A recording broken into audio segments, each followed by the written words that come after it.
আমরা মনে করি আমাদের এখনকার যেই আমরা রাষ্ট্র পুনর্গঠনের প্রত্যাশা আমরা দেখি, সেগুলো আসলে গত 16 বছরে এই সকল আলোচনা তৎপরতার একটা ধারাবাহিকতাই। নির্বাচন ক্ষেত্রে আমাদের প্রস্তাবনা আছে গণপরিষদ নির্বাচন।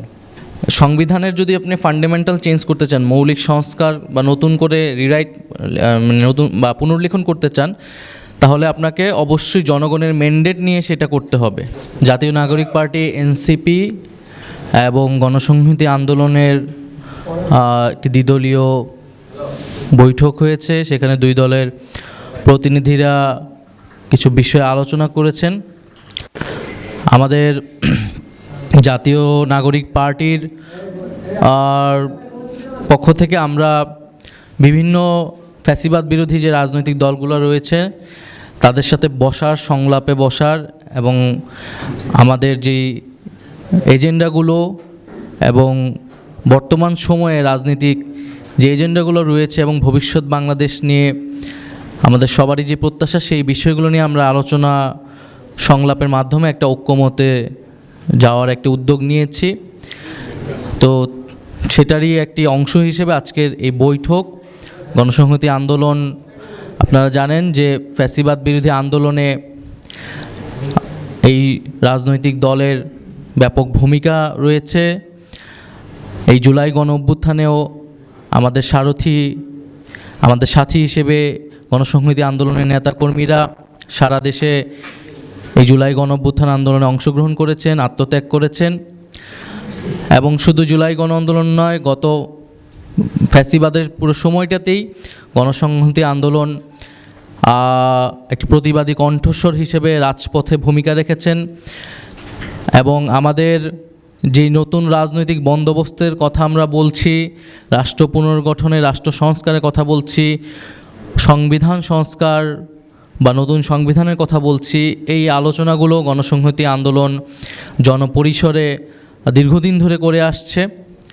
আমরা মনে করি আমাদের এখনকার যেই আমরা রাষ্ট্র পুনর্গঠনের প্রত্যাশা আমরা দেখি, সেগুলো আসলে গত 16 বছরে এই সকল আলোচনা তৎপরতার একটা ধারাবাহিকতাই। তো সেই জায়গা থেকে জাতীয় নাগরিক পার্টির আমরা যেই বিচার, মৌলিক সংস্কার এবং গণপরিষদ নির্বাচনের কথা বলছি, আমাদের অনেকগুলো এজেন্ডার সাথে এই গণসংহতি আন্দোলনেরও ঐক্যমত রয়েছেন, কিছু জায়গায় দ্বিমত রয়েছেন আছে।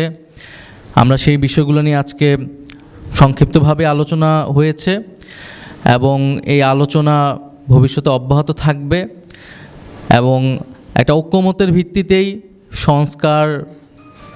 সংস্কারের রূপরেখা বা সংস্কার বাস্তবায়নে আমরা যাতে ভূমিকা রাখতে পারি, সেই প্রত্যাশা আজকের এই সংলাপ থেকে আমরা ব্যক্ত করেছেন উভয় দলের প্রতিনিধিরাই। এছাড়া আমাদের সমসাময়িক যে রাজনৈতিক পরিস্থিতি, আওয়ামী লীগকে দলগত হিসেবে বিচার করার বিষয়টা আলোচনায় গুরুত্ব পেয়েছে এবং সুষ্ঠু নির্বাচনের জন্য যে ধরনের পরিবেশ প্রয়োজন, তার আগে সংস্কারের বিষয়টা আমরা কিভাবে অর্জন করতে পারি ইত্যাদি বিষয় নিয়ে আলোচনা হয়েছে। নির্বাচনের সময়সীমা তো আমরা এর আগেও বলেছি, সরকার যেই টাইম ফ্রেম প্রস্তাবনা করেছে আমরা প্রাথমিকভাবে সেটাকে সমর্থন করছি, ডিসেম্বর থেকে জুন। তবে নির্বাচনের আগে অবশ্যই মৌলিক সংস্কারের প্রশ্ন এবং দলগতভাবে আওয়ামী লীগের বিচারের প্রশ্নটা সুরাহা হতে হবে এবং সংস্কারের জন্য আমরা জুলাই সনদের কথা বলছি। নির্বাচন ক্ষেত্রে আমাদের প্রস্তাবনা আছে গণপরিষদ নির্বাচন। তাহলে এই বিষয়গুলো আছে, আমরা এই বিষয়গুলোতে এই কারণে অবশ্যই ফোকাস দিতে চাই দল হিসেবে।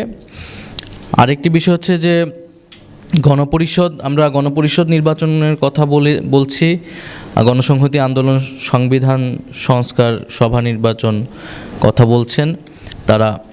তবে এটা কনসেপচুয়ালি আমরা এই জায়গায় একমত যে সংবিধানের যদি আপনি ফান্ডামেন্টাল চেঞ্জ করতে চান, মৌলিক সংস্কার বা নতুন করে রিরাইট নতুন বা পুনর্লিখন করতে চান, তাহলে আপনাকে অবশ্যই জনগণের ম্যান্ডেট নিয়ে সেটা করতে হবে। সেটা কেবল সংশোধনীর মাধ্যমে যদি আপনি সংবিধান সংস্কার করেন সেটা আসলে টেকসই হবে না। আমরা ইতিহাসে এটা দেখেছি বিভিন্ন সময়ে। তো এই জায়গায় আমরা একমত যে সংসদে কেবল সংশোধনের মাধ্যমে সংবিধান পরিবর্তন করার আসলে এটা টেকসই হবে না, বরং জনগণের ম্যান্ডেট নিয়ে সংবিধান পরিবর্তন করতে হবে, সংবিধানের মৌলিক পরিবর্তন। সেই জায়গায় আমরা গণপরিষদ নির্বাচনের কথা বলতেছি, তা না ওনারা আরেকটা প্রস্তাবনা দিয়েছেন, সেটা নিয়ে পরবর্তীতে আমরা আরও আলাপ আলোচনা করব। তবে কনসেপচুয়ালি আমরা এক জায়গায় আছি আর কি। আর যেটা বললেন যে জোট, আমরা তো বলেছি আমরা জুলাই গণ অভ্যুত্থান থেকে যেহেতু আমাদের মানে উত্থান এবং যেই গণ অভ্যুত্থানের যেই আকাঙ্ক্ষা কমিটমেন্ট, সেটা আমরা মনে করি ন্যায় বিচার এবং পরিবর্তন অর্থাৎ সংস্কার। ফলে মৌলিক সংস্কার এবং বিচার হচ্ছে আমাদের প্রধানতম এই সময়ের এজেন্ডা। তো সেই জায়গায় আমরা আমাদের এই এজেন্ডার ভিত্তিতে আমরা বিভিন্ন রাজনৈতিক দলগুলোর সাথে বসছি। সেই এজেন্ডার ভিত্তিতে মাঠের ঐক্য হতে পারে, রাজনৈতিক ঐক্য হতে পারে, কিন্তু নির্বাচনী কোনো ধরনের ঐক্য বা জোট সে বিষয়ে আমরা এই ধরনের কোনো ধরনের আলোচনাতেও আমরা এখনও আগ্রহী না। এনসিপি আমরা মূলত রাজনৈতিক যে ঐক্য, ফ্যাসিবাদ বিরোধী যে ঐক্য, জুলাই গণঅভ্যুত্থানের আকাঙ্ক্ষার ভিত্তিতে যে ঐক্য, সেই ঐক্যর ভিত্তিতে আমরা আমাদের যে সংস্কার এবং বিচারের দাবিটা সেটা বাস্তবায়ন করতে চাই।